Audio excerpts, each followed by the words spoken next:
नमस्कार। आज doctors day के उपलक्ष्य में नागपुर से सुप्रसिद्ध न्यूरोसर्जन डॉक्टर विवेक अग्रवाल सर हमारे साथ हैं। सर, जैसे कि आज डॉक्टर्स डे है, संपूर्ण देशवासियों को क्या एक संदेश आप डॉक्टर्स डे पे देना डॉक्टर्स डे पे मैं संदेश ये देना चाहूँगा कि हेल्दी रहने के लिए आपको जो सबसे ज़्यादा ज़रूरी आज की तारीख में ज़रूरी है कि आपने रेगुलर एक्सरसाइज कीजिए, डाइट पे नियंत्रण रखिए, जंक फूड अवॉइड करिए और जितना हो सके हेल्दी फूड और नेचुरल फूड ज़्यादा लेना है।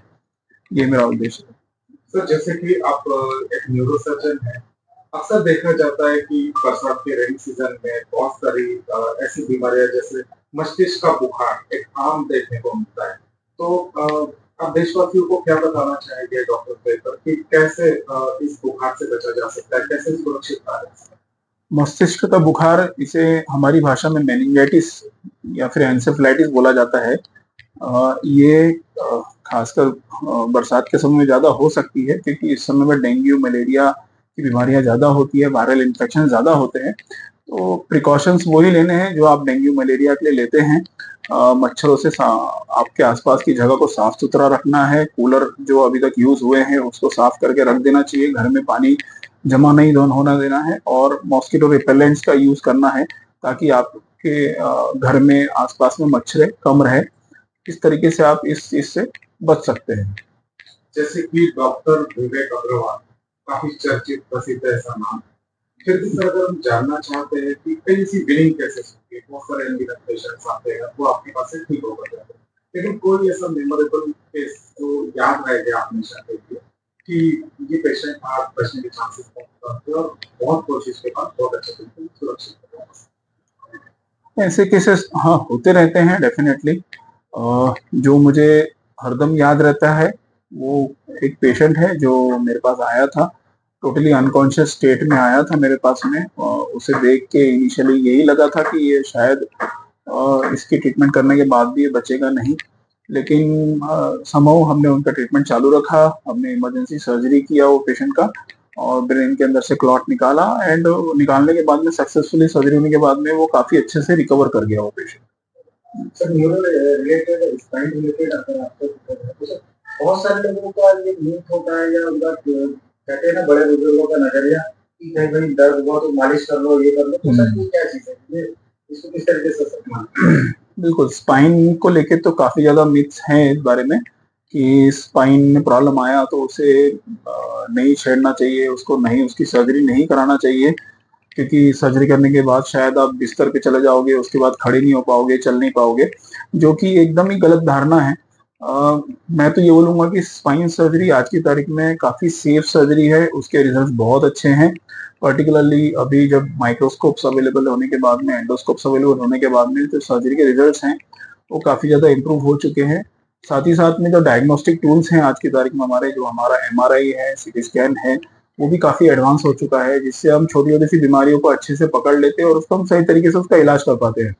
तो ये जो मिथ है ये अभी भी चला आ रहा है। अभी भी हमें काफी ज्यादा पेशेंट को समझाना पड़ता है कि ये सर्जरी कराने से आपको बेनिफिट ज्यादा होगा, अदर तो नुकसान होने के चांसेस कम रहते हैं। सर, न्यूरो स्पाइन जो सर्जरी होती है इसका मतलब बीमारी क्या होती है, इससे रिलेटेड अगर समस्या शरीर में है तो क्या बीमारी है, क्या लक्षण? ब्रेन और स्पाइन के जो लक्षण जनरली होते हैं, ब्रेन के अलग अलग भाग के हिसाब से उसके लक्षण होते हैं, है ना। तो अगर ट्यूमर अगर है ब्रेन में कहीं पे सामने की तरफ में है तो कुछ पर्सनालिटी चेंजेस मिल सकती है, सिर में headache, persistent headache, continue headache होना शुरू हो जाएगा पेशेंट को, जो कि साथ ही साथ में उल्टियां हो सकती हैं, फीड्स भी आ सकती है साथ में, या फिर एक साइड के हाथ पैर में ढीलापन, वीकनेस या फिर लकवा जिसे बोला जाता है वो भी हो सकता है, या फिर एक हाथ पैर में झुंझुनी आना, चलने में दिक्कत होना, या फिर किसी किसी पेशेंट में आंखों में देखने में दिक्कत आना। ये अलग अलग प्रकार के लक्षण होते हैं, डिपेंड करता है कि ब्रेन के कौन से भाग के ऊपर मरीज को असर पड़ा है, उसके हिसाब से वो लक्षण डिसाइड होते हैं पेशेंट के। तो जैसे ब्लड क्लॉट एक जो ब्रेन में होता है, तो ब्लड क्लॉट के लक्षण क्या होते हैं, किस तरह से होता है और उसके वो होने से पेशेंट को आखिरी क्या होता है?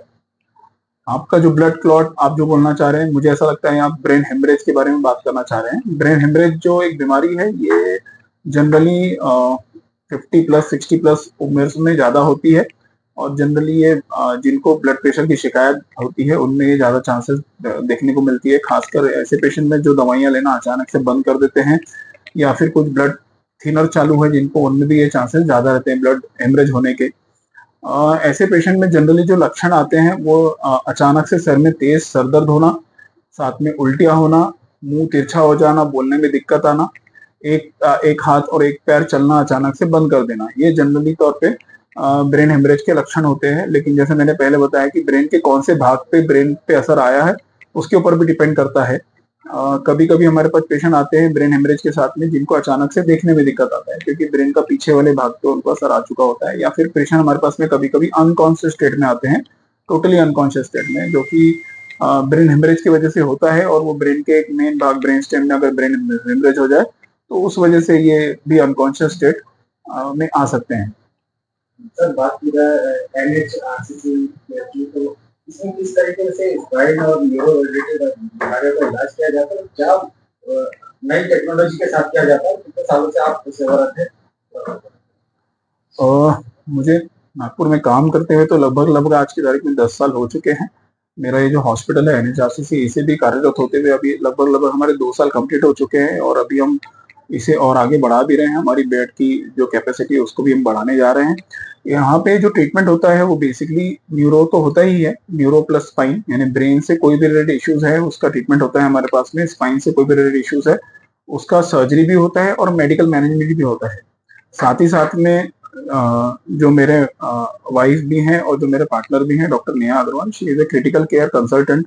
तो न्यूरो का ट्रीटमेंट के साथ साथ में हमारे मेडिकल ट्रीटमेंट भी हमारे पास में यहाँ पे होता है। जैसे किडनी की कोई बीमारी है या फिर कोई लीवर की बीमारी है या फिर कोई पेशेंट क्रिटिकल है, वेंटिलेटर पे है, श्वास की तकलीफ है, तो ये सभी प्रकार का हमारे पास में ट्रीटमेंट अवेलेबल होता है। और नई टेक्नोलॉजी जो हमारे पास में है वो आज की तारीख में माइक्रोस्कोप है हमारे पास में, अच्छा एंडोस्कोप अवेलेबल है, तो हम दूरबीन के द्वारा भी काफी सारे ऑपरेशन यहाँ पे करते हैं।